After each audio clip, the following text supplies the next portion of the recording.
नमस्कार। बांग्लादेश में हिंदू समुदाय के खिलाफ हिंसा हो या फिर कामकाज, दोनों ही थमने का नाम नहीं ले रहे हैं।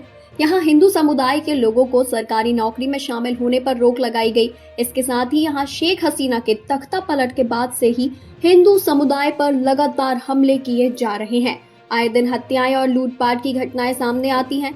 इसके बाद भी यूनुस भारत को सीख देने की कोशिश कर रहे थे, लेकिन अब खुद ही उसने भारत को हड़काने का एक और मौका दे दिया है। अंतरिम सरकार के मुखिया यूनुस पश्चिम बंगाल की हिंसा को लेकर भारत से सवाल कर रहे थे और मुस्लिम समुदाय के लोगों की सुरक्षा की मांग कर रहे थे।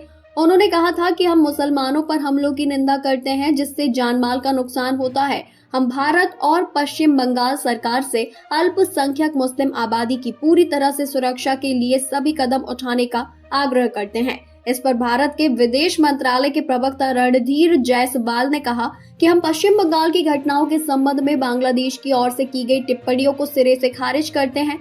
ये बांग्लादेश में अल्पसंख्यकों के चल रहे उत्पीड़न पर भारत की चिंताओं के साथ समानता स्थापित करने का एक छिपा हुआ और कपटपूर्ण प्रयास है, जहां इस तरह के कामों को अंजाम देने वाले अपराधी आज भी खुलेआम घूम रहे हैं। इसके बाद भी उन पर कोई कार्यवाही नहीं की जाती है। उन्होंने कहा कि ऐसी टिप्पणी करने और ढंग के काम का दिखावा करने के बजाय बांग्लादेश को अपने अल्पसंख्यकों के अधिकारों की रक्षा पर काम किया जाए तो ज्यादा अच्छा रहेगा। बताते भारत पर सवाल खड़े करने वाला बांग्लादेश खुद अपनी हालत नहीं देखता है, जहां किस तरह अल्पसंख्यक समुदाय को टारगेट किया जा रहा है, नौकरी से बाहर किया जा रहा है, मंदिरों में तोड़फोड़ की जा रही है, घरों पर पत्थर फेंके जा रहे हैं।